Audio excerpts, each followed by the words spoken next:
Salut à toutes, salut à tous. Bienvenue dans ce 5e épisode de Fading Sun. Scénario concocté par Styr. Salut Styr. Bonjour sectaire. Et mon personnage, Yarek Finesse, qui s'est écrasé donc sur la planète Pandémonium, qui a survécu comme il a pu, qui a fait attention à ses camarades, qui a reçu moult messages radio contradictoires, s'est dirigé, bon an, mal an, vers une ville, un endroit abandonné, et en tout cas dans un très très sale état, et il se retrouve maintenant devant un immense bâtiment, d'où vient le signal, croit-il, et une silhouette holographique s'est découpée devant la porte. Pour évidemment avoir un meilleur résumé de tout ça, je vous invite à écouter les 5 précédents épisodes, car nous avons également un épisode 0, je vous le rappelle. Est-ce que c'est bon comme résumé ?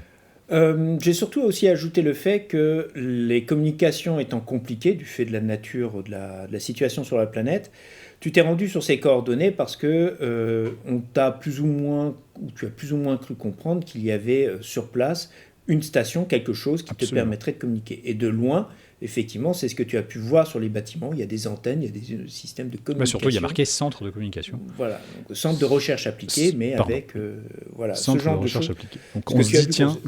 Voilà, tu te dis, bon, et puis en voyant ça, ça te permettra très clairement, au moins avec cette installation-là, de pouvoir rentrer en contact.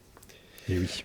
De fait, est apparu au moment où tu t'approchais de l'esplanade cet hologramme, donc un peu plus grand, parce que voilà, c'est quelque chose d'assez impressionnant. Donc un homme, comme j'avais dit, typé asiatique, qui prévenait les citoyens de la ville que le centre de recherche était verrouillé durant en raison des troubles qui a lieu dans la cité. Quand tu as vu l'état de la cité... Il y a eu effectivement des troubles. Il y a eu effectivement des troubles. Il y a eu des troubles. Il y a eu des événements. Donc, tu constates cela un peu interdit. Tout au long de ton trajet, tu avais pu aussi remarquer que des symboles religieux avaient été placés, notamment des symboles marquant l'interdit de l'Église. On rappelle que dans Fading Suns, la société s'est éloignée de la technologie qu'elle considère comme responsable de tous ces malheurs, et notamment du phénomène des soleils mourants. Et oui. Et donc, tout ce qui est considéré comme suspect, enfin, technologie un peu antinomique, comme ça qu'elle est appelée, eh bien, est condamné par l'Église et réservé uniquement à ceux qu'elle estime dignes de confiance. Absolument. Traduction, la guilde et la noblesse. Oui, traduction, évidemment, les puissants. Les puissants, exactement. Voilà, vraiment, le jeu, l'univers ne s'en cache pas. En tout cas, tu restes interdit. Il faut bien se rendre compte que ce genre de démonstration technologique est très inhabituel. La plupart des gens... Alors, toi, tu n'es pas frappé par ça parce que tu vis dans un vaisseau spatial. Voilà, c'est ça. J'ai un petit peu, on va dire, d'habitude sur la technologie. Je suis bien obligé de vivre avec et d'utiliser. Comme tu nous disais avant, dans les autres épisodes, j'ai un espèce de... Enfin, pas que moi, les membres de cette guilde ont comme un sauf-conduit, quoi. C'est bon, oui. Vous, ok, vous êtes un mal nécessaire, vous avez le droit. Donc moi, je suis peut-être moins effectivement impressionné par ce que je vois. Cela dit, je ne suis pas dans un contexte normal. Je suis dans un contexte très très fortement marqué par déjà des destructions, par un interdit, enfin plusieurs interdits même. Et puis en plus, tu m'as dit, si je me souviens bien, des interdits successifs qui ont l'air d'être... Oui. Certains récents et d'autres beaucoup plus anciens, quoi. Tout à fait, puisque pour rappel, la planète de Grange, en fait, a connu 2 effondrements. Le premier au moment ce qu'on a appelé le dessaisissement, c'est-à-dire l'effondrement de la Seconde République il y a 1000 ans, et la guerre civile qui a suivi, qui ont fait que bon nombre de mondes ont été perdus, isolés, dont le monde de Pandémonium. Et beaucoup plus récemment, lorsque le monde a été redécouvert, les machines de terraformation se sont arrêtées, sont mises à dysfonctionner. Et à ce moment-là, une bonne partie de la population a dû fuir le reste de la planète pour aller se réfugier dans les quelques rares lieux où les machines continuaient de fonctionner correctement. Et ça, c'était il y a une quinzaine d'années. Yep. Donc, ça veut dire que cette ville, cet endroit où je suis, je peux supposer que l'hologramme que je viens de voir a 1000 ans, en fait. Oui. Ou 15 ans. 1000 ans, très probablement. Plus probablement 1000 ans. Voilà.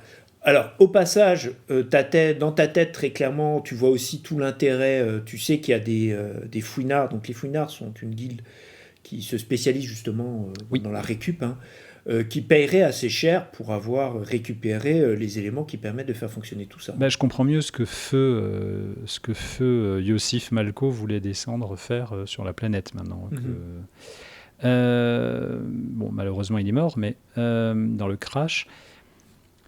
Alors, moi, mon état d'esprit actuel, pour te le décrire et pour le décrire à ceux qui nous écoutent, c'est clairement, je me sens à la fois... alors, ok, j'ai l'habitude, mais là, ça fait beaucoup. Oui. C'est-à-dire que je suis quand même imprégné de cette... j'estime être quand même imprégné de cette religiosité, même si, de fait, on est moins croyant que on va dire, le vulgum pecum, quoi. Mais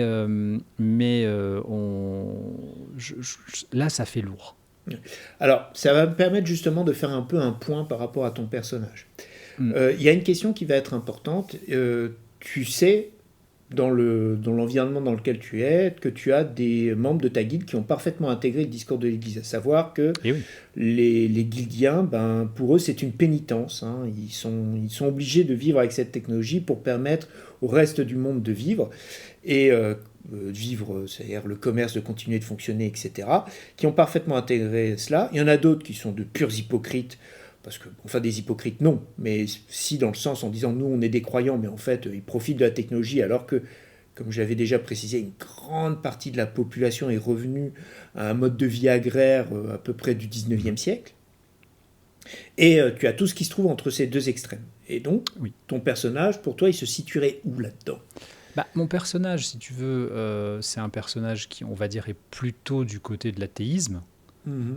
Mais il sait très bien, sans être dans l'hypocrisie, il sait très bien qu'il vit dans une société religieuse, que donc si il faut quand même, tu dis pas que tu es athée dans une société religieuse, c'est pas qu'il est athée, on va dire qu'il est agnostique. Oui, agnostique, voilà. Parce que athée, athée c'est pas possible, mais c'est agnostique, pas possible, voilà, c'est-à-dire oui ok, il y a un Dieu, oui ok, vous voulez qu'on fasse vos rituels, on va faire les rituels, voilà. Alors, je vais quand même préciser une chose. Maintenant, attends, je veux quand même préciser sur mon perso, c'est un peu comme dans la vraie vie. C'est-à-dire que là, actuellement, dans notre monde, c'est pas parce que vous croyez pas en Dieu que vous allez vous amuser à faire n'importe quoi dans une église. Tu vois, il y a un espèce de respect qui est induit par tout simplement par la société, quoi, par le poids social, quoi.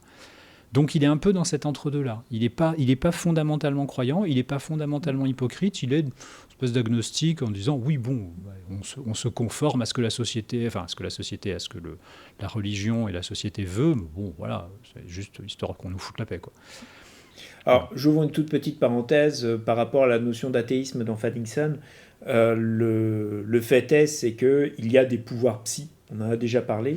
Oui. Et il y a des pouvoirs psy qui sont en dehors de l'Église, ce qu'on appelle la psychomancie. Et il y a des pouvoirs psy qui sont intégrés dans l'Église, qui sont vraiment des manifestations, qui sont vraiment perçues comme des manifestations du pancrateur, comme ça qu'ils appellent Dieu, et qu'on appelle la théurgie. Donc c'est pour ça que je disais que c'est très difficile d'être athée lorsque tu vois des prêtres qui effectivement sont capables de faire pousser des vrais miracles, de guérir par imposition des mains. Oui, quand je disais athée, c'est vraiment plus le côté, tu vois, parce que tu disais, c'est le côté hypocrite des gens qui se frottent les mains en se disant on se fait de la thune en faisant croire qu'on fait pénitence.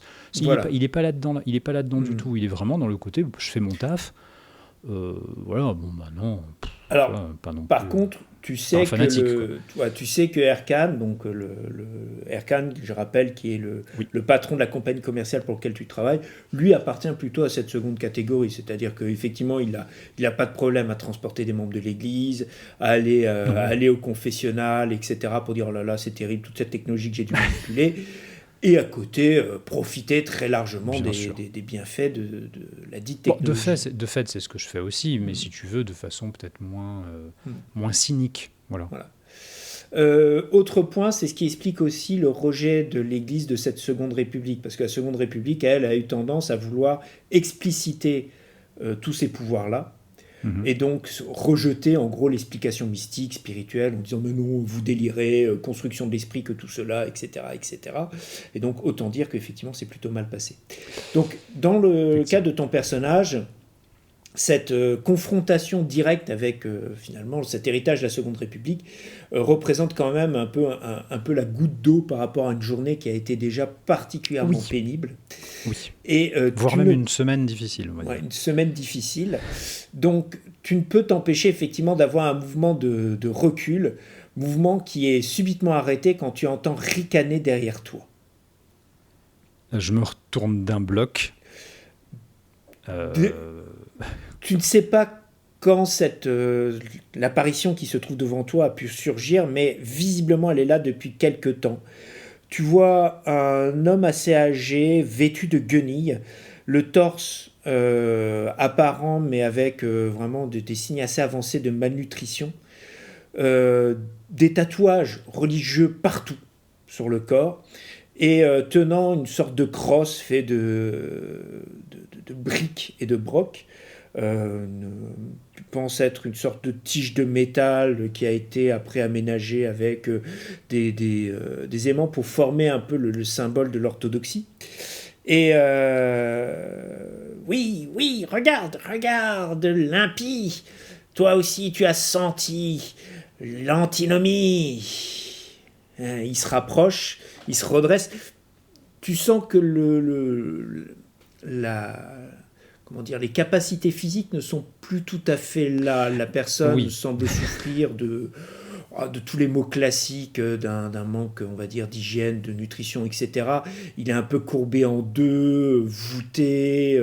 Tu as l'impression qu'il a une épaule un peu plus haute que l'autre. Et maintenant que tu le vois de plus près, ce que tu pensais être de la crasse est en fait vraiment des marques de brûlure assez intenses.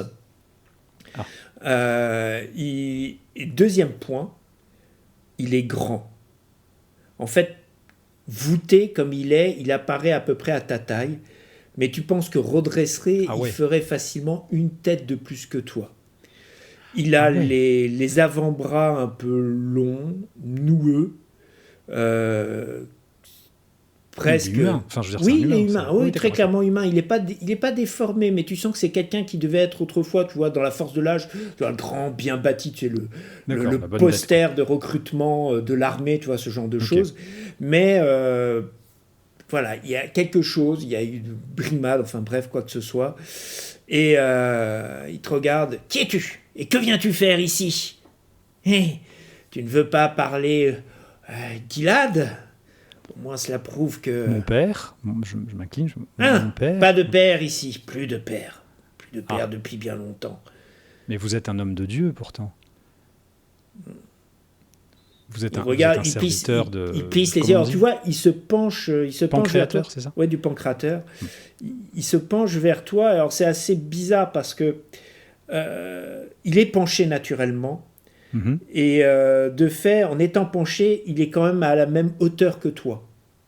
D'accord. Il te regarde. Il regarde. Orige. Pierre de tombe. Il n'y a plus rien ici. Tout a déjà été pris. Quand ils sont partis. Je ne suis pas là pour ça, mon père. Je ne suis pas là pour ça. Je suis venu chercher de l'aide. Il n'y a rien ici. Pénitence. Voilà tout ce qu'il y a. Vous voulez manger quelque chose ? Il traîne un peu la patte. Il tourne un peu et regarde.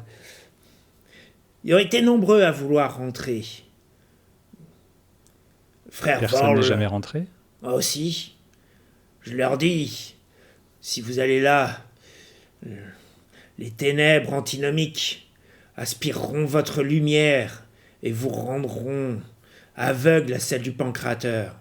Et ils ne m'écoutent pas, ceux qui rentrent. Peu en ressortent. Et ceux qui ressortent. Et toi, qu'est-ce que tu viens faire ici ? Comme je vous ai dit, je viens chercher de l'aide, mon père. Notre vaisseau s'est écrasé. Merde. Il se met à tousser. Alors, je venais chercher de l'aide pour communiquer avec la base. Pas vraiment de l'aide de gens. Je ne pensais pas que cette... Il n'y a qu'une chose à qui tu communiques. Il te prend l'épaule et il dresse les mains vers le ciel. Le pancrateur, la seule chose, la lumière du pancrateur doit se réfléchir sur toi. Ça Si fait tu longtemps que vous utilises, D'accord. si tu fais appel aux machines, tu te voileras. Et plus personne, la lumière sera absente, la grâce te sera retirée. Oui, On a failli perdre la grâce. J'ai été sauvé. Regarde-moi. Oh ben oui. Mais oui, mais tout à fait. Mais absolument, mon père, absolument. Mais évidemment, le pancréateur. Mais vous êtes sûr que vous voulez pas manger quelque chose? J'ai de quoi partager de la nourriture, si vous voulez, si vous en avez besoin. Ça ne me dérange pas, c'est normal de partager. Alors, tu fais un peu appel à tes J'aimerais le calmer. Tes réflexes de commercial. Que mine de rien, tu sors une petite barre, tu sais, les barres d'alimentation, machin, etc. Oui, c'est ça. Voilà. Ouais, il regarde ça d'un mauvais œil. Ah oui, c'est un peu technologique, hein, j'avoue. Hein. C'est rectangulaire, quoi. Il te fait signe de le suivre. Je le suis. Et il se dirige vers le bâtiment qui devait être l'hôtel de ville, à moitié effondré. Mm-hmm. Et rentre par l'une des portes. Je le suis et je lui dis, mon père, je pensais que cet endroit était frappé d'interdit d'après les panneaux que j'ai vus à l'entrée. Ouais. Pourquoi vous êtes là? Pénitence. Ah, d'accord. Ils ont frappé d'interdit ce lieu lorsque la justice du pancrateur a frappé la République antinomique. Ah oui, donc d'accord, ça fait 1000 ans. Mais les démons, les Kripos, avaient mis leurs griffes bien profondément dans le cœur des hommes ici. Et malgré toute la colère, toute la sainte colère, ce lieu était resté alors, une veille a été placée. Et génération en génération. Je suis le dernier, le seul qui soit resté. Et tu retrouvais un peu à l'intérieur le bâtiment de l'hôtel de ville. Bon, le bâtiment est en ruine. Tu rentres juste ce qui devait être autrefois l'accueil. La pièce d'accueil a été plus ou moins réaménagée en une sorte d'abri de fortune. Tu vois, alors, j'ai plusieurs questions sur génération. Enfin, je veux dire, parce que qui dit génération dit reproduction. Comment ça marche? Mon père. Tu vois qu'il te tapote avec la crosse. Tu ne sais pas, tu n'as jamais fait pénitence? Non, mais ce n'est pas le problème. Alors, je fais pénitence autrement, mais je veux dire, vous étiez ceux qui ont été marqués dans leur chair, ceux qui ont été. J'ai été. Ça fait combien de temps que vous êtes là? Secouru, et on m'a demandé de veiller sur ces lieux. Je suis venu remplacer celui qui était là avant moi. Et ça fait longtemps que vous êtes là, mon père? Il t'écoute pas. Oui, ça, je m'en doutais un peu, tu sais. Tu vois qu'il tend l'oreille. Le silence est un don du pancrateur. Il nous permet de nous concentrer sur ce qui est essentiel. Le bruit, la dissonance, ce qui vient dans la nuit, voilà ce qui vont nous inquiéter. Il y a toujours du bruit ici. Alors là, on est en fin de journée, la nuit s'approche. D'accord. Je te rappelle, tu n'avais pas voulu traverser, tu avais voulu éviter la nuit au moment où les bestioles allaient. Oui, absolument. Et donc là, en fait, t'es arrivé, et la nuit, effectivement, ça prête à non, c'est bien. Alors, du coup, c'est bien qu'on soit avec lui. Est-ce que je peux rester avec vous pour la nuit, ici? L'hospitalité est une vertu. Je partage évidemment avec vous ma nourriture et mon eau, bien entendu. Tu remarques que il garde quand même un élément de civilité, c'est-à-dire il ne va pas se jeter sur la nourriture ou quoi que ce soit, il picore un peu, tu remarques dans le coin, enfin son coin cuisine, entre guillemets, tu ne toucherais à aucun des éléments ou ustensiles là-dedans sans avoir tout recouvert de javel. au préalable. Mais apparemment, tu vois qu'il fait quand même attention parce que sur toute la partie, il y a des plantes séchées. Enfin, t'as des aimants. Tu vois que la personne, quand même, mine de rien, n'est pas à l'abandon, à proprement parler. Ok.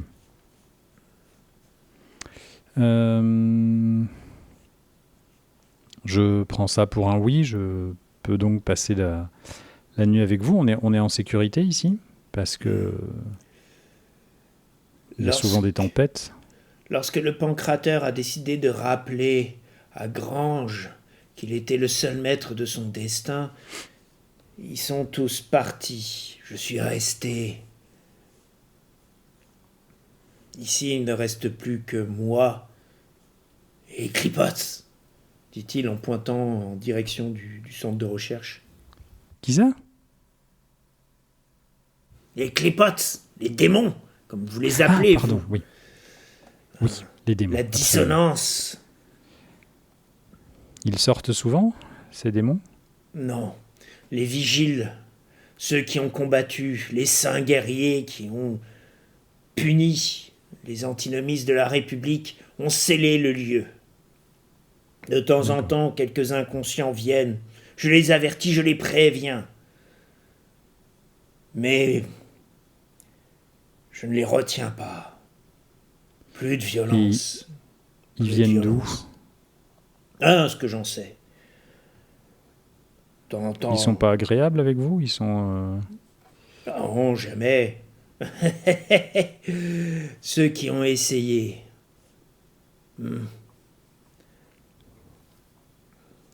Rares. Et vous... Rares sont ceux qui s'intéressent à frère Vorl. Eux, ce qu'ils veulent, c'est les secrets du vieux Gilad. Je pige rien ce qu'il raconte. Oui. Est-ce que vous savez comment on peut partir d'ici sans avoir à rentrer dans ce bâtiment affreux? Parce que moi, j'ai pas envie de visiter ce bâtiment. J'imagine que ceux qui viennent pour piller ce qui reste, ou en tout cas pour essayer de s'approprier des choses. Moi, ce que j'aimerais, c'est justement... je veux partir, je veux pas rester là, je veux partir. Je veux sauver mon équipage. J'ai des gens blessés. On a déjà eu des morts. Il y a une jeune femme enceinte, une collègue à moi qui est enceinte, qui risque de perdre son bébé, et c'est surtout ça, je veux les sauver eux, je veux pas, je m'en fous moi d'aller là-dedans, en fait, j'ai rien à y prendre. C'est vraiment, je pensais que dedans il y avait de quoi passer un appel de détresse, mais on est complètement perdus et on est un peu démunis, donc est-ce que vous savez s'il n'y aurait pas un moyen de partir d'une façon ou d'une autre? On te regarde en penchant un peu la tête, apparemment quand même un peu touché, tu vois que sur cette vieille carcasse, il y a quand même le... Je joue à fond là-dessus. Il serre ses mains noueuses.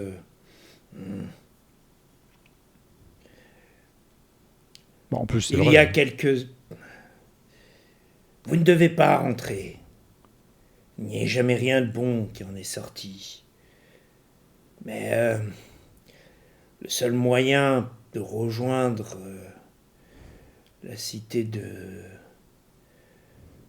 ce qu'ils appellent le Moyeux, c'est plusieurs jours de marche dans le désert. Vous n'y parviendrez pas avec des blessés. Plus personne ne vient ici. Aussi. Mais un visiteur m'a dit qu'il y restait...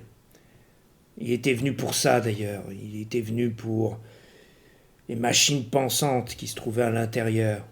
Un des rares à être sorti. Un des vôtres. Pas étonnant. Ceux avec qui parlent aux machines.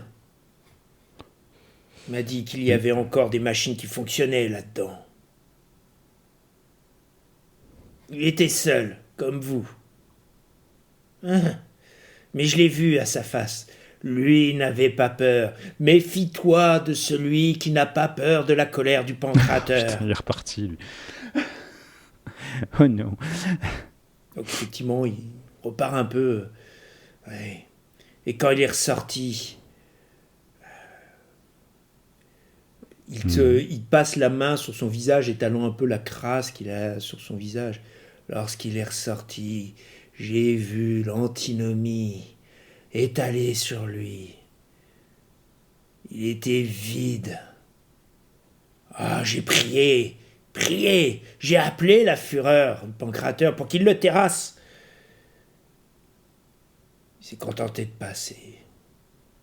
Ah, ouais, qui se tape un peu le poing sur le torse. Pénitence, pénitence. Ah, j'aurais dû le frapper, j'aurais dû le terrasser, mais je ne... Ah. Bah, ne vous inquiétez pas, c'est pas votre faute, vous avez fait ce que vous avez pu. Comme moi, je vais devoir faire ce que je peux pour aider. J'ai fait ce que j'ai pu, mais pas ce que j'aurais dû. À quoi bon? Chair brûlée, esprit brûlé. Et vous, avant d'être là, vous faisiez quoi? Pendant que la nuit passe, j'essaye d'avoir un peu plus d'infos sur lui, ce qu'il était avant, si c'est cohérent. Hein. Il te regarde, ou à peu près, tu vois que bon là il fait comme maintenant un peu nuit, il a lancé un petit feu, la lumière des flammes se reflète sur son visage et tu vois qu'il te regarde un peu en plissant les yeux et tu sais pas trop si c'est l'effet de la lumière, etc. Mais il y a comme une sorte d'étincelle dans son regard au moment où tu évoques son passé. Les flammes. Oui, j'ai marché avec elle pendant si longtemps. Avec les flammes? Pancrateur était mon guide. Oui, j'ai puni. J'ai frappé ceux qui n'osaient pas. Les antinomistes, les adorateurs, les chiens. Et puis j'ai été brûlé à mon tour. Il porte la main sur la partie. Brûlé parce que j'ai cru. Pénitence. Oui. Mais oui. Eh oui. Aïe. Et vous aussi. Oh. Personne ne vient à Créance. Personne ne vient ici. C'est la volonté du pancrateur si vous êtes là. C'est votre pénitence aussi. Possible, je pense que mes camarades, et surtout ceux qui sont morts, sont... Personne ne meurt, ils sont dans l'Empyrée maintenant. Oui, ils sont plus avec nous, quoi. On va dire ça comme ça. Bon. Écoutez, on a eu une grosse journée, en tout cas pour ma part. Je vais me reposer. S'il y a quoi que ce soit, n'hésitez pas à me réveiller. Et j'en profite pour essayer de me reposer un peu. S'il y a, je sais pas, une paillasse, un truc où je peux me mettre. Oui, en fait, tous les poux de la terre. Il y a pas trop de problème. Hein. Le coin apparemment a dû servir de lieu où on a. Enfin, tu vois qu'il y a des lits, des trucs, des tas de choses qui avaient été un peu amoncelées dans le secteur. Probablement durant les conflits successifs, les passages successifs. Et comme il l'a sous-entendu, il est le dernier à occuper le coin. J'essaye quand même, je ne m'endors pas vraiment. C'est-à-dire, je ferme les yeux, mais je reste aux aguets pendant un temps. Et notamment, j'imagine qu'on a parlé un petit moment, juste avant, je jette un œil dehors, si on peut regarder dehors sans sortir. S'il y a des sortes de fenêtres. Oui, il y a des fenêtres, certaines sont... toutes sont crevées, hein, pour oui, le bien coup, sûr. sont fracassées. Tu remarques sur pas mal d'entre elles, il a placé des... là, probablement, ça doit être lui, parce que c'est encore intact, des chiffons, des trucs pour bloquer l'entrée du vent, ce genre de choses. Donc tu peux jeter un petit coup d'œil occasionnellement. Ouais, il se passe quelque chose dehors ou... Alors, tu vas me faire un petit jet d'esprit. Allez. Un petit jeu d'esprit. Alors, Hop. Et deuxième dé, on approche. Eh bien, c'est un 14 avec une égalité parfaite entre le dé négatif et le dé positif, sachant qu'en esprit, j'ai 14. Eh ben, je ne sais absolument pas si ça veut dire quelque chose. Ça veut dire quelque chose. Donc, le point qui est important, c'est que en fait, tu as quand même du mal à dormir. D'abord parce que, oui. D'un point de vue purement matériel, tu es fatigué, t'es ankylosé, t'avais fait une chute, enfin bref, c'est pas terrible. T'as encore en plus tout le contre-coup de l'atterrissage forcé. De manière beaucoup plus prosaïque, il ronfle. Voilà, donc ça c'est bref. Et mine de rien, t'es pas à l'aise, très clairement. Le type, on va pas se mentir, n'a pas l'air très très stable. Visiblement, le lieu où tu te retrouves a quand même une menace sourde qui lui est associée, donc tu ne sais pas trop de quoi il en retourne. Donc, bref, ça te travaille. Et tu jettes un coup d'œil à l'extérieur et tu t'aperçois plusieurs choses. Bon, d'abord, il y règne un peu une clarté obscure. Les lunes de Pandémonium sont présentes dans le ciel. Donc, mine de rien, ça crée quand même un peu de lumière, de lumière naturelle. On n'y voit pas grand-chose non plus, quand même, il ne faut pas exagérer. Et effectivement, tu constates ce que t'a dit le frère mendiant, à savoir qu'il y a une sorte de bruit constant. On en avait déjà parlé. Le vent qui passe dans les arbres pétrifiés, ce craquement maintenant un peu lointain, puisque je t'avais dit que ces arbres pétrifiés s'arrêtaient à l'orée du centre-ville, à la limite du centre-ville.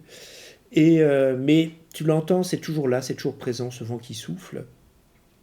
Et mine de rien, il y a quand même quelque chose, une sorte de... Alors, est-ce lié à une forme d'hypersensibilité du fait de la situation ou quoi que ce soit ? Mais tu sens une présence, mine de rien. Il y a quelque chose. Alors ça, c'est pas du tout rassurant, par contre. Une présence. J'essaye de me concentrer un peu sur, pas tellement sur ce que je vois, j'imagine que je vois pas grand-chose, sur ce que je ressens, même quitte à faire courir mon imagination, tu vois, mais... quitte à la laisser courir, mais qu'est-ce que je ressens ? Est-ce que je peux... En fait, ton regard, quand tu jettes un coup d'œil par la fenêtre, donc tu es dans une place, comme j'avais précisé, la ville de Clérance n'était pas une très grande ville, tout au plus une dizaine de milliers d'habitants à tout casser, donc c'était pas non plus délirant. La place du centre-ville, en fait, il y a 3 entrées avec, de manière un peu perpendiculaire, 3 entrées par rapport à l'hôtel de ville, et en fait, depuis la fenêtre, tu vois la rue qui donne sur le centre de recherche appliquée. Et tu constates, c'est presque quelque chose qui te vient naturellement à l'esprit, ton regard est systématiquement braqué vers ce centre de recherche appliquée. Quoi que tu fasses, à un moment donné, tu regardes un peu à droite, et tout naturellement, il se porte là-dessus. Alors, est-ce lié à l'architecture, à l'urbanisme, la lumière, le fait que, effectivement, il y a une forme de perspective qui se crée un peu naturellement, mais... ce bâtiment, donc je rappelle, une tour de 4 étages avec de côté 2 autres et un 3e bâtiment derrière de forme pyramidale. Oui, ce qui est pas spécialement imposant non plus. C'est pas particulièrement imposant, mais le bâtiment est relativement intact par rapport à tout le reste qui est quasiment en ruine. En tout cas, il m'a livré plusieurs informations intéressantes. Déjà, on peut y entrer sans se faire atomiser la gueule, ce qui est déjà un bon point. Parce que je t'avouerais que j'avais un petit peu peur des tourelles automatiques, tu vois. Deuxième point qui est important aussi, je te livre mes réflexions comme elles viennent, mais deuxième point qui est important aussi, s'il y a un hologramme qui s'est manifesté après 1000 ans, c'est qu'il y a une source d'énergie capable de faire ça, donc potentiellement une source d'énergie capable, en tout cas, d'être utilisée par moi pour envoyer un SOS. Ce qui est plutôt rassurant aussi quand même. Voilà. Enfin, je veux dire, voilà. Donc là, on est bien en tout cas. Niveau énergie, on ne va pas se retrouver devant un bâtiment abandonné avec rien. Maintenant, je t'avouerai que j'ai pensé très fort à la mitrailleuse qui sort du plafond et qui te bousille la tête parce que tu as approché. Donc, d'après ce qu'il dit, c'est pas le cas. D'après ce qu'il dit, la machine, entre guillemets, en tout cas l'endroit, laisse les gens entrer, malgré ce que dit l'hologramme. Oui. Et même en sortir, puisque comme il te l'a dit... Et même en sortir visiblement, ouais. Donc, alors transformé d'après ce qu'il dit, mais en tout cas, il les laisse et entrer et sortir. Ce qui est là aussi plutôt rassurant.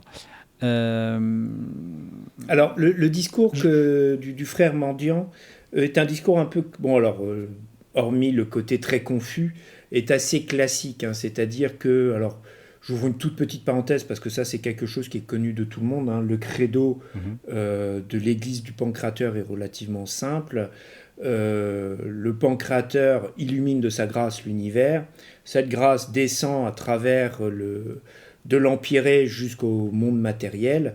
Et ceux qui s'éloignent du Pancrateur ne perçoivent pas cette grâce. Ceux qui restent dans le droit chemin l'aperçoivent, et beaucoup plus important, ça c'est l'élément qui est central, et la réfléchit. C'est pour ça que tu as tout un rapport sur réfléchi dans le sens miroir. Hein, oui, voilà. Tout à fait.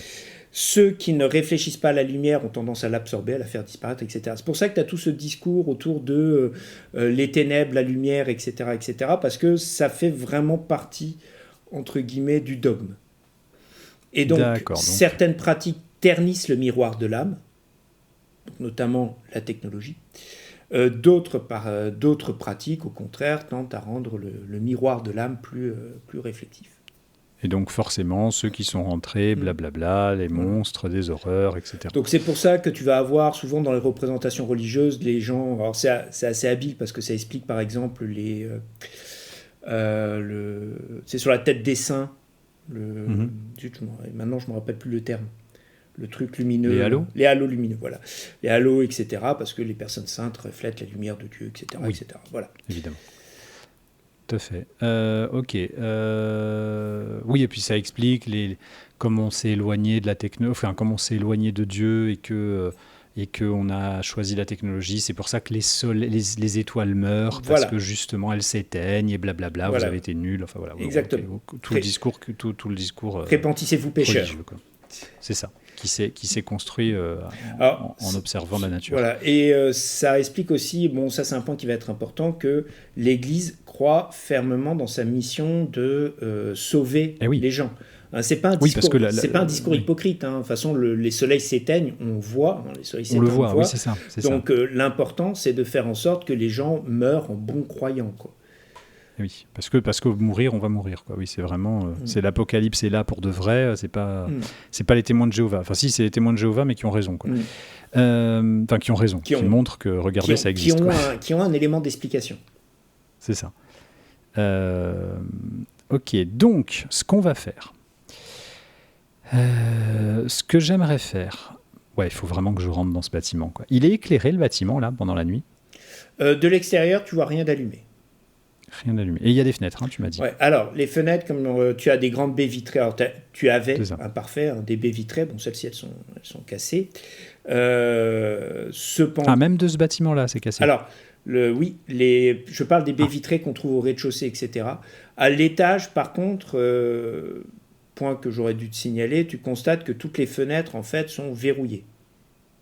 Et en gros, il y a des rideaux, des rideaux métalliques. Oui, des espèces de volets métalliques. Ok. Certains de ces rideaux sont abîmés, certains sont même un peu arrachés, apparemment on a tiré dessus, etc. Mais visiblement encore... ça tient la route. Voilà. Quoi. Mais par contre, tout ce qui était vitre et pas protégé, ça a été dégagé. Ok. Donc là, du rez-de-chaussée, en tout cas de ce que je peux voir, il n'y a pas de lumière, il n'y a rien, il n'y a pas de truc comme ça. Tu portes ton regard un peu plus haut et tu constates une chose, par contre, à l'étage, sur le toit, entre guillemets, de l'immeuble, tu vois les antennes, et là, par contre, tu vois des petits points lumineux. Donc, elles sont en fonctionnement. J'en déduis qu'elles sont en fonctionnement. Alors, ton éducation d'orige te permet même de comprendre, d'interpréter un tout petit peu ces points lumineux. Elles sont en fonctionnement et en veille. C'est-à-dire qu'il n'y a pas de communication pour l'instant. Ouais, tout à fait. Oui, mais en tout cas, je pourrais peut-être m'en servir, quoi. Si tu arrives à trouver le poste. C'est ça.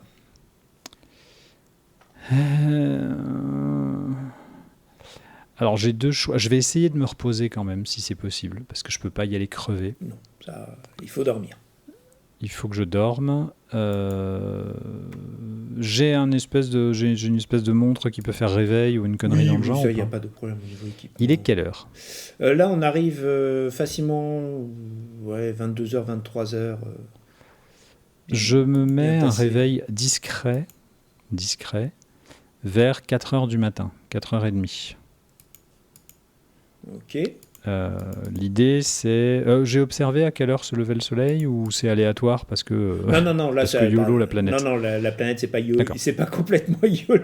Non, j'en sais rien. Oui, non, le système jour-nuit fonctionne, tout ce qu'il y a de plus classique. Et là, un système, c'est assez proche de la Terre.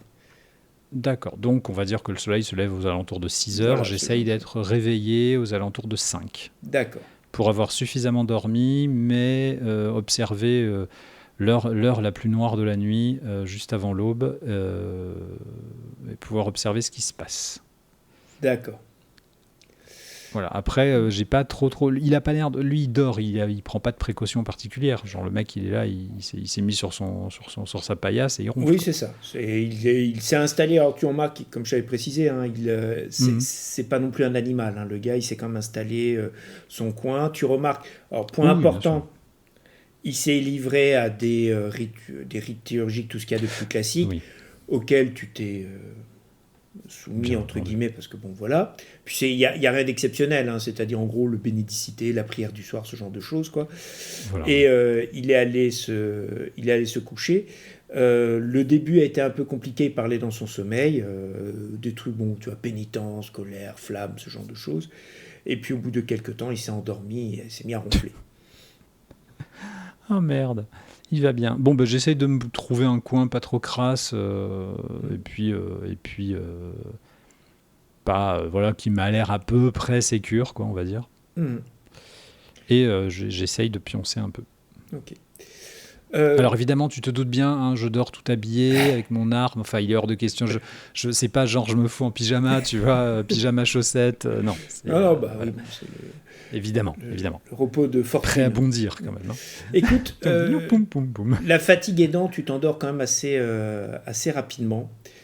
Okay. Et malgré les précautions que tu as prises, tu vas me faire quand même un petit jet de corps. On va voir, je suis curieux. Allez. On va voir c'est pas le moment de foirer. Alors corps, si je suis extrêmement doué, j'ai 11. Tu arrives à te faire violence. Je vais même t'imposer un petit malus parce que mine de rien, ça fait. Tu t'en es quand même pris plein la tronche. Je vais te mettre un petit -2 quand même dans le total. Ouf. Eh bien, je fais, et c'est dégueulasse de m'avoir mis un -2 puisque j'ai 11 et je fais un 10, sachant que mon dé positif est à 9 et que mon dé négatif est à 1. Ce malus me plombe et je suis extrêmement fâché. Voilà. Alors, rien de bien méchant, mais malgré l'alarme, en fait, ton corps exige du repos. Et c'est le frère qui te réveille un peu en tapant la crosse. Et éteignez cette machine diabolique. Tu entends son bourdonnement. Ouais. Il a de l'ouïe, papy. Hein, et surtout, c'est pas ça, c'est que c'est les matines. Ah bah oui. Ah oui. Alors, je me rappelle plus trop l'ordre, les vêpres, les matines. Alors là, il ne faut pas me demander à moi. Mais je retrouve. Mais bon, en tous les cas, il se livrait à ses prières avant le lever du soleil. Évidemment. Et donc, Bon, ok, alors allons-y. Alors, je l'accompagne pour la prière du matin. C'est rien d'exceptionnel, hein, c'est vraiment une simple appel à la clémence du pancrateur, machin, etc. Tu vois que chez lui, c'est une forme presque d'automatisme. Hein. Mais de temps en temps, pendant qu'il a les mains jointes en train de murmurer, tu vois qu'il jette un coup d'œil dans ta direction pour voir si... Oh là là. Je prie. Es-tu plein de contrition? Je contrisse à fond. Bon. Je contrisse énormément. Je suis extrêmement contrissé et je vais... je le fais sincèrement. Je le fais, je me dis, ça mange pas de pain, voilà. C'est pas non plus tout comme si je priais tous les jours, donc allons-y, je le fais avec ce que je connais, puisque j'imagine que j'ai été baigné dans la culture, donc je connais. Bon, après, ça vient de loin, donc ça va pas très... il réagit pas plus que ça, et puis bon, vous avez terminé le truc. Il se fait un petit... Alors, à ta grande surprise, il a des œufs. Allez, il a des poules. Eh oui. Incre. Incre, exactement. Incre. Il a des poules. Des poules. Très bien. Et il se fait une petite ablution, tu vois qu'il a... Voilà, c'est assez étrange, parce que mine de rien, il garde quand même un peu de... c'est pas le clodo. Ouais, c'est pas le clodo. On va dire, enfin, c'est pas le clodo, c'est pas le stylite qui s'est perdu. Quoi. Oui, non, c'est ça. C'est pas il est pas sur son pilier et puis ou un Diogène en train de manger ses verres. Voilà, c'est ça. Donc, okay. Mais bon, c'est une ablution. C'est voilà, il se recouvre un peu d'eau, il se frotte un peu et puis il te regarde et il fait. Je vous ai vu hier soir par la fenêtre. Vous êtes comme eux, vous ne pouvez pas vous empêcher de regarder. Je vous retiendrai pas. Je n'ai malheureusement pas votre sainteté.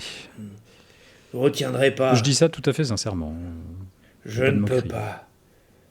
Tu vois qu'il noue les mains. Tu sens qu'il y a quelque chose qui le démange. Hein. En d'autres temps, d'autres lieux. Il m'aurait cogné. Oui, ça aurait été autre chose, mais là, je continuerai ma veille. Et si vous sortez, je serai là, sur votre route. Eh oui. J'ai une image, tu sais, où tu pousses le petit vieux. Revenez, tu le pousses avec le bâton. C'est terrible. Reviens te battre, mécréant.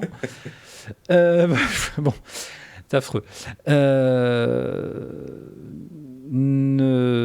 Quel que soit, vous savez très bien, je vous ai expliqué la situation, vous savez très bien qu'il faut que je rentre. Des excuses, ils en ont toujours. Non, ce ne sont pas des excuses. Cette vie n'est que souffrance. Oui, si votre foi était juste, vous n'iriez pas là-bas, quel qu'en soit le prix à payer. C'est vrai. Encore une fois, je n'ai pas votre sainteté et je reconnais totalement vos propos et la justesse de vos propos. Malheureusement, j'estime moi-même ne pas avoir le choix. Sachez que, quel que soit ce qui ressortira de ce bâtiment, et je pense, comme vous, que ce ne sera pas moi, sachez que j'ai été très heureux des moments que nous avons passés ensemble et que je remercie le Pancréateur de nous avoir fait se rencontrer. Alors, tu es sincère? Je tenais à vous le dire. Tu es sincère? Ah oui, je suis sincère. Oui, carrément sincère. Oui.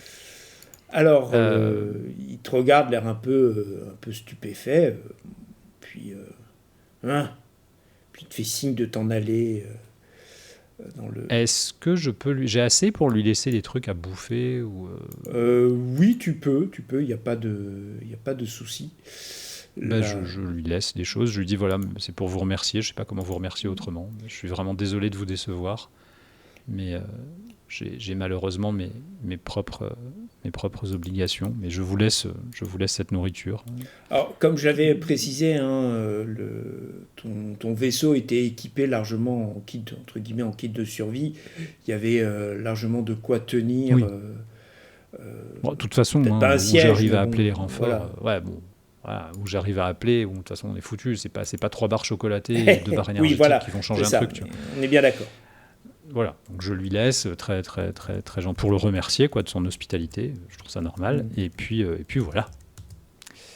Ok. Tu sors du bâtiment. Le soleil s'est pas encore tout à fait levé. L'ambiance est presque un peu plus sereine que ce que tu avais hier soir. Peut-être parce que le frère Vorl, mine de rien, semble a perdu un peu, entre guillemets, de son côté effrayant. Ou peut-être parce que tu as fini par accepter la présence du bâtiment. Mais en tous les cas, comme une sorte de poids qui s'est levé. C'est pas lié à la nuit, il peut pas y avoir est-ce que je n'ai pas dans mes connaissances, on va dire, il n'y a pas des trucs, je sais pas, je parle vraiment de technologie, il n'y a pas une technologie qui Tu sais, on pourrait avoir par exemple un accumulateur la journée qui accumule de l'énergie solaire, par exemple, au hasard, et qui la nuit n'en a plus, commence à tirer sur ses batteries, et ça fait une espèce de bourdonnement qui pourrait nous faire nous sentir mal, tout simplement. Tu vois, j'essaye de trouver une explication peut-être physique. Ça pourrait être ça. Maintenant, on parle de la Seconde République. La Seconde République, c'était les merveilles scientifiques. Hein. Tu as de tout et n'importe quoi. Et tu peux aller vraiment, aller dans des trips assez fous. Donc, tu as, même durant toi, dans tes voyages, tu as pu voir certaines reliques présentées par des ingénieurs qui te montraient, par exemple, des systèmes de lévitation, des machins, etc. Enfin, voilà, Ah oui, d'accord, ça allait loin. Oui, ça allait très loin. D'accord. Presque de la magie. Voilà. Ok. Bon.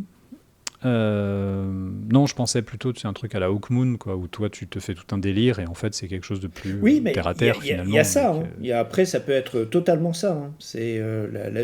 D'ailleurs, c'est un peu le même principe que pour Hawkmoon. C'est-à-dire que tu as toute une technologie qui, pour les gens de Hawkmoon, est de la magie. Hein. Oui, c'est ça. C'est à ça que je pensais. Ouais.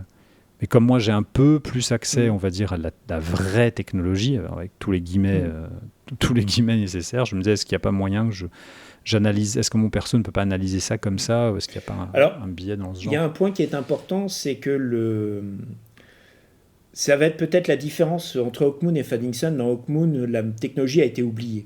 C'est-à-dire qu'effectivement, la plupart des gens ne connaissent pas cette technologie. Pour la plupart des personnes qui vivent dans le monde de Fadingson, c'est un rejet de la technologie. Ça veut dire que, par exemple, ils savent parfaitement comment l'électricité fonctionne. Ils savent ce qu'est une onde radio. Ils savent... Juste, ils n'en veulent pas. Ils n'en veulent pas parce qu'ils considèrent que c'est responsable, que ça pose des tas de problèmes, machin, etc. etc. Après, tu as des mondes qui sont vraiment revenus à l'état de barbarie, qui sont à l'état... etc. Mais... pour la plupart entre guillemets, des personnages joueurs, enfin du type la noblesse, le clergé, les guildes et une partie de la population, on est plutôt dans ce stade-là, quoi. D'accord. Oui, ce qui explique aussi qu'il y ait des spatioports où on peut se poser quand même sans que tout le monde hurle à la sorcellerie. Exactement. Quoi.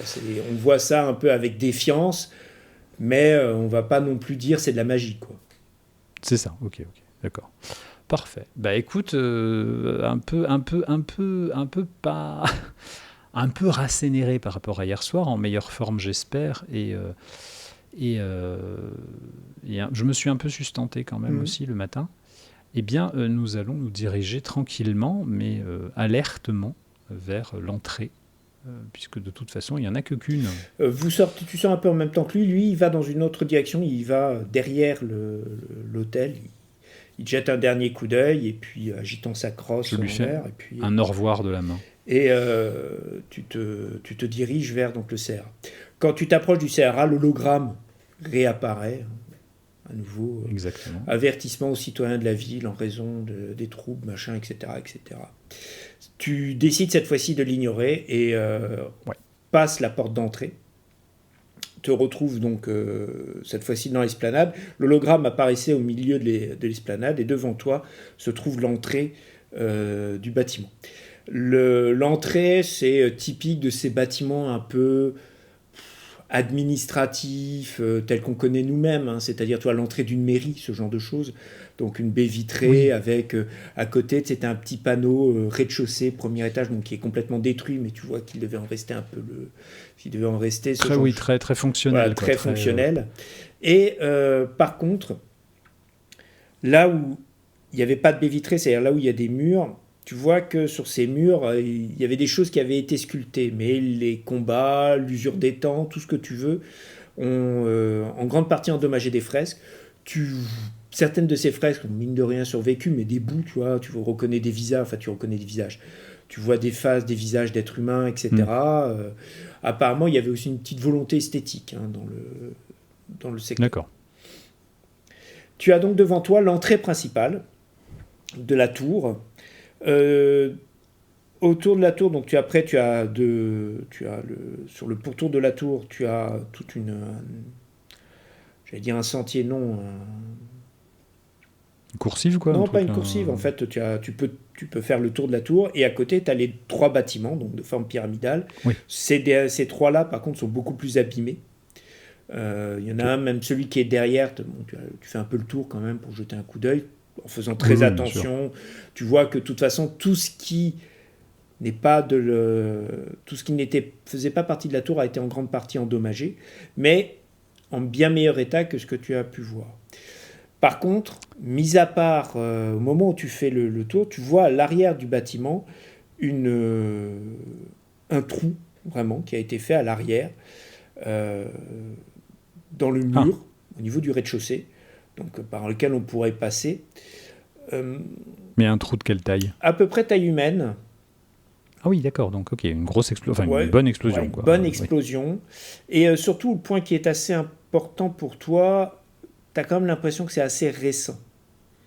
C'est-à-dire que là, il n'y a pas eu d'érosion, il n'y a pas les parties qui se sont effondrées, qui auraient fait que, bon, même comme ça, tu aurais dit que c'était une explosion, mais tu vois que c'est un peu noirci, c'est un peu, voilà, c'est quelque chose qui date d'il n'y a pas longtemps. Enfin, pas longtemps. Voilà. Oui, on se comprend. Qui se compte en années ou en mois et pas en siècles. Voilà, c'est ça. Peut-être même pas beaucoup d'années au final. Ouais. Je vais... dedans, il y a moyen que je jette un œil circonspect ou c'est genre tout sombre à l'intérieur? Alors, c'est sombre à l'intérieur. Bon, de toute façon, toi, tu as des lampes de poche, tu as un petit truc pour faire de la lumière, ce genre de choses. Mais effectivement, à l'intérieur, c'est bien sombre. Parce qu'à la limite, la porte, enfin, comment dire, la porte de derrière, même si c'est malgré elle, c'est peut-être pas plus mal plutôt que rentrer en frontal en mode YOLO, quoi. Bon, après, moi, je t'avouerais que j'ai surtout peur des systèmes de défense automatisés, quoi. Je reste là-dessus, c'est-à-dire que j'ai l'habitude des vaisseaux où il y a ce genre de choses. Je vais pas. J'essaye de conceptualiser ce que je vois, ce que j'appréhende par rapport à mes connaissances, qui ne sont pas des connaissances, on va dire, terrestres, entre guillemets, terriennes. Donc, passer par... Il faut être franc, la plupart des histoires autour des ruines de la Seconde République sont peuplées de récits de ce genre, de pièges, de créatures, de golems, à savoir de robots, voilà. Donc ce genre de choses. Je me dis peut-être passer par derrière, c'est peut-être pas complètement con, donc on va faire ça. Je m'approche, je prends ma lampe torche et j'essaye d'éclairer à l'intérieur. Mais alors je suis d'une prudence, genre lampe torche dans la main gauche, flingue dans la main droite, tu vois. C'est enfin, laser dans la main droite. Donc tu rentres, tu jettes un coup d'œil, tu vois ce qui reste d'une pièce qui devait être une sorte de débarras, tu vois, le genre d'endroit où on mettrait les balais, ce genre de choses. Le bol. Voilà. Et la pièce n'est pas très grande, tu dirais à peu près 3 sur 4 mètres, à peu de choses près. D'accord. La remise, je suis dans la remise. Une sorte de remise. Par contre, l'explosion a donc éventré, très clairement, l'explosion allait de l'extérieur vers l'intérieur, les débris sont à l'intérieur. Ouais. Et ça a aussi détruit la cloison. Donc tu as aussi une vue sur le couloir qui se trouve juste après. Quand tu passes ta lampe torche sur les murs, tu vois que tous les murs sont d'une couleur des couleurs pastel, tu vois, genre bleu pastel, ce genre de choses, des couleurs plutôt claires. Ouais, ça fait très truc d'université, quoi. Voilà, c'est ça. Ou de labo de recherche. Enfin, ouais, je vois le genre, quoi. C'est très clinique, très rectangulaire. Genre avec la couleur qui s'arrête au milieu du mur, un peu plus haut, 2 tiers du mur. Voilà, exactement. Il suffit juste que tu lèves pour voir les... Alors, c'est pas des néons, mais bon, c'est des petites LED, des machins, etc. Enfin, voilà, l'éclairage, comme dit, un bâtiment qui a l'air très, très fonctionnel, très utilitaire dans sa conception. L'éclairage ne marche pas, j'imagine. Non. Ben écoute, on va s'avancer prudemment. Bien, tu pénètres dans le rez-de-chaussée donc, du centre de recherche appliquée de Créance. Le bâtiment en lui-même, alors tu es déjà rentré dans des bâtiments appartenant à la Ligue, notamment le bâtiment des ingénieurs, donc ce genre de truc, tu sais à peu près à quoi ça ressemble. Le fonctionnel, c'est toujours un peu la même chose. En gros, l'idée c'est que les gens puissent circuler, d'aller d'un point A à un point B, que les points d'accès soient identifiables, ce genre de choses. Donc au début, es un tout petit peu perdu parce que bon, voilà, tu connais pas les lieux, mais après, tu vois que ton corridor amène dans un corridor un peu plus grand. Le corridor qui est un peu plus grand, bah, tu vois des escaliers qui montent, etc. Ce qui pourrait être une cage d'ascenseur. Oui, c'est pas le manoir biscornu. Voilà, c'est pas désert. avec des pièges, etc. Il y a quand même deux choses qui te marquent. Et là, tu n'as même pas besoin de faire un jet ou quoi que ce soit. Une fois que tu es bien rentré dans le bâtiment, que l'air de l'extérieur soit un peu plus laissé, il y a une propreté très particulière. C'est pas qu'il y a un grain de poussière, il y a un peu de la poussière de l'extérieur, mais tout est en bon état. Les portes sont fermées. Tu vois qu'il y a des affiches, des éléments qui sont encore affichés, enfin qui sont encore pas affichés, oui, si affichés sur les murs. L'ensemble, on t'aurait dit que ça a été abandonné le mois dernier, ça ne te choquerait pas. Bon, il y a des pots qui devaient accueillir des plantes vertes, mais elles sont plus là par contre, très clairement. Mais tout ça est quand même dans un relativement bon état, et tu connais quelques fouinards et quelques origes. C'est jackpot, hein, ce genre de coin. Donc, et donc ça devrait être pillé jusqu'à l'os. Ça devrait être pillé, ça devrait être pillé jusqu'à l'os, et puis surtout, abandonné depuis 1000 ans, ça devrait être en bien plus mauvais état que ça. Alors, tu sais que les bâtiments de la Seconde République étaient construits pour durer, très clairement. Oui, non, mais d'accord. Voilà, exagérer, quoi. C'est minimum d'entretien à exiger. Bah, disons que oui, j'imagine que dans un lieu, enfin, je dois avoir eu sur d'autres planètes des expériences, enfin, je projette, mais je suppose, des expériences de bâtiments qui datent de la Deuxième République et qui n'étaient pas sous interdit, que les fouineurs sont arrivés et il restait un squelette, quoi, limite. Ils prennent tout ce qui est possible de prendre, ils récupèrent. Voilà. Donc là, si c'est pas fait, c'est que c'est défendu. Voilà, c'est limite, ils arrachent les portes, etc. Donc, c'est ça. Ils prennent les gonds, des gonds. Ouais. Enfin, ok, je vois le genre. Bon, après les secteurs qui sont interdits par l'Église, même s'ils ont tendance, voilà, ils y vont en douce ou ce genre de choses, mais c'est plus intact. C'est un peu plus intact, et surtout parce qu'en règle générale, l'Église surveille. Donc là, c'est carrément, là, c'est un vieux moisi qui surveille. Oui, donc on est d'accord. Voilà. Alors, non, mais replaçons les choses. Tu fais un peu le tour de ce rez-de-chaussée, tout en restant. Alors du coup très prudent. Parce que c'est évident que c'est entretenu. Voilà. J'ai pas spécialement envie de voir qui entretient ça ou qu'est-ce qui entretient ça. Donc le bâtiment lui-même est pas immense. Hein, c'est un bâtiment type un peu universitaire. Bon, c'est quand même assez grand quand même, mais c'est pas non plus. Tu passes pas 20 minutes à explorer le rez-de-chaussée. Hein, on va être très clair. Et il y a une particularité, c'est que quand tu te diriges vers ce qui devrait être le hall d'accueil, en fait, tu arrives, il y a deux choses, il y a même plusieurs choses qui vont te marquer. Le couloir s'évase pour former une sorte qui devrait avoir une sorte d'entonnoir qui mène à la sortie. Tu vois l'arrière de ce qui devrait être l'accueil et un rideau de fer qui bloque l'entrée. Donc tu te dis que si tu étais arrivé de l'autre côté, tu serais arrivé sur ce... Je serais arrivé... Bon, ce qui explique aussi pourquoi ils sont allés creuser de l'autre côté. Voilà. La deuxième chose, alors là par contre, on est bien à l'intérieur, donc il fait nuit noire, absolue. J'ai une lampe. Oui, tu as une lampe, donc tu bascules ta lampe et tu descends. Et là, je vais te demander petit quelque chose. C'est juste pour te mettre dans l'ambiance. Hop. Dis-moi donc. Je viens de te mettre un lien. D'accord. C'est juste une petite musique. Ça sera pour toi. Tu pourras le mettre en lien pour ceux qui veulent nous écouter. Bien sûr, je le mettrai en lien. Voilà. Il sera disponible. Il est disponible.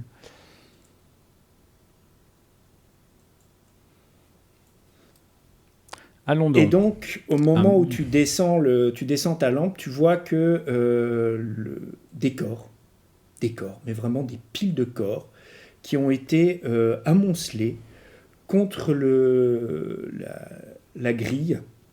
Alors, certains de ces corps sont plus que des squelettes, où tu vois qu'il y a quelques vêtements qui restent avec les côtes saillantes. D'autres sont momifiés, c'est-à-dire en gros, il ne reste plus que le parchemin, entre guillemets.